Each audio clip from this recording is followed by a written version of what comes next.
Okay, I'm back.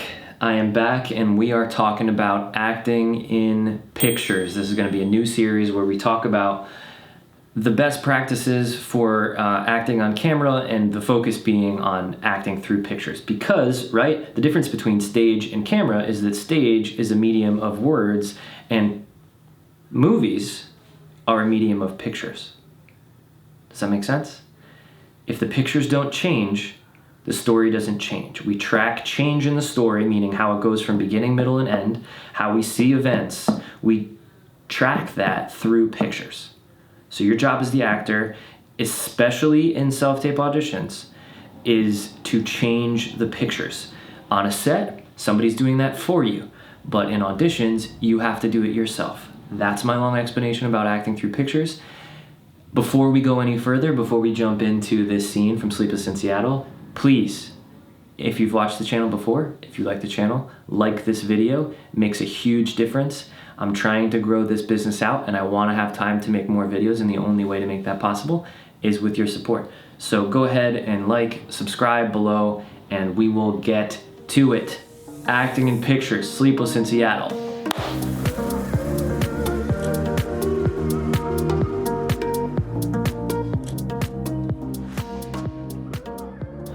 Poor Meg Ryan.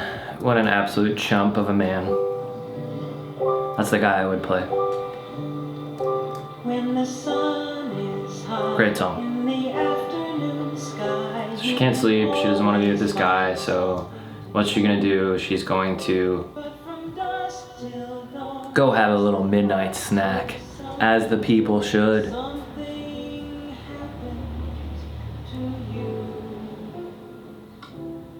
In the wee, small hours of the morning. What a bop.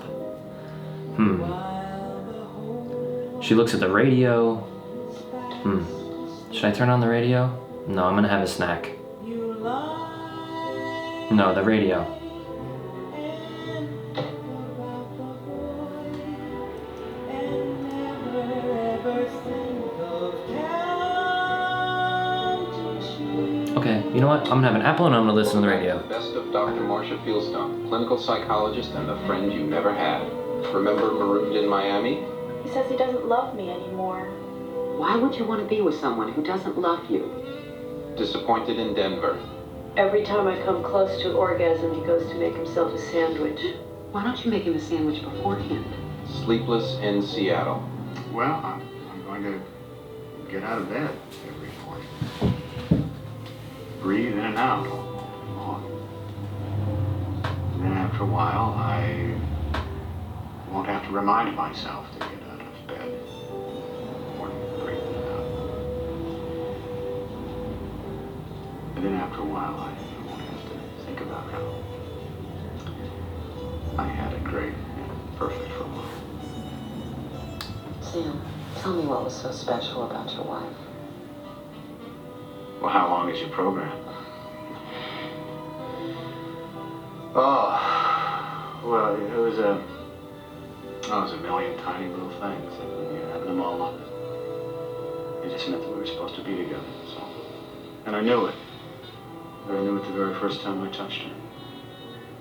It's like coming home. Only to know home I'd ever known. I was just taking her hand to help her out of a car. And I knew.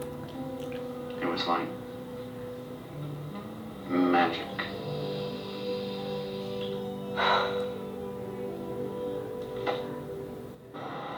Okay, that's the scene. What a scene, what a performance. We're gonna talk about it right now. We're gonna focus on three things: the use of activities, eye line, and the use of depth of field. Now, somebody asked me when I was first watching this scene how they did this in production.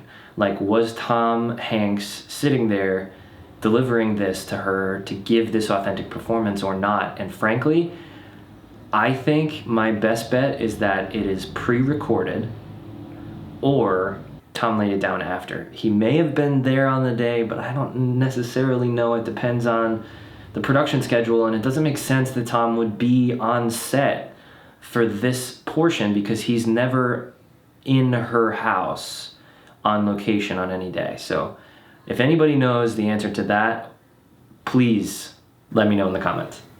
All right, so we got the scene starting here, and she walks into the space and she is determined to get a midnight snack. But this radio is pulling her attention. How do we know that? Well, she keeps looking at it. That's how we know. So she's using her eye line to show that that's where her attention is. Eyes give focus. She saunters over here, which seems like it's just a silly choice, but it's actually really smart. And I'll tell you why when we get to the end of the scene, because if you think of the context of the opening image of the scene and the closing image of the scene, this playful opening image where she's kind of just like, okay, whatever, I'll play the radio. That in context, the contrast of that between how she ends the scene is really incredibly smart. And I wouldn't necessarily have made that choice, and it was a really smart one. So she turns on the radio, whatever, fuck it. I'm gonna have a midnight snack. She takes an apple and she peels it. Or she takes it over to the table to peel it. And we haven't cut yet, so this is all one performance, which is why I think this is awesome, because this is basically a self-tape. You could do a lot of this stuff in a self-tape, go from kind of further back in the frame to closer in the frame to your close-up position. Like, if there was a little bit less headroom here, we could totally not have done the dolly move they're about to do and just have this happen. I tell my students this all the time. So now she's peeling a big green apple, which is not only a good thing for actors, but it's also symbolic of the movie and the fact that she's about to fall in love with this man in the Big Apple, and this was something that his deceased wife used to do. Genius choice. Okay, so now she's listening to the radio, and then here comes on Sleepless in Seattle. How do we know? She references with her eyes over to the radio, and we know that that's what she's looking at.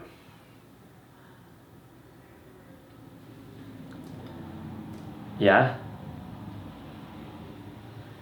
She's peeling the apple begrudgingly.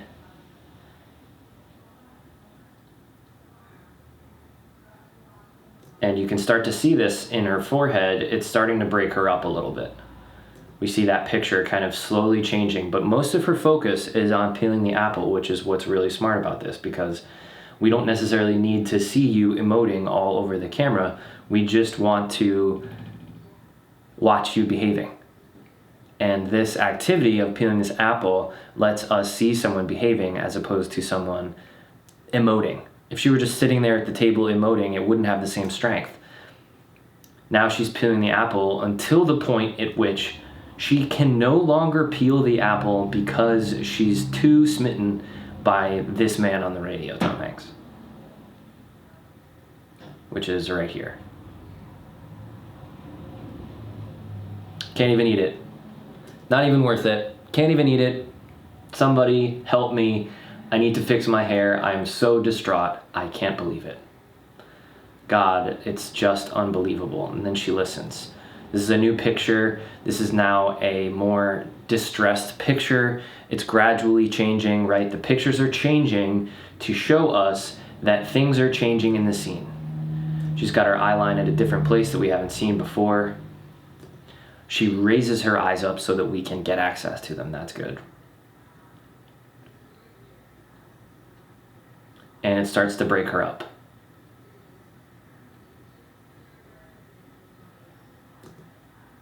And how do we know it breaks her up?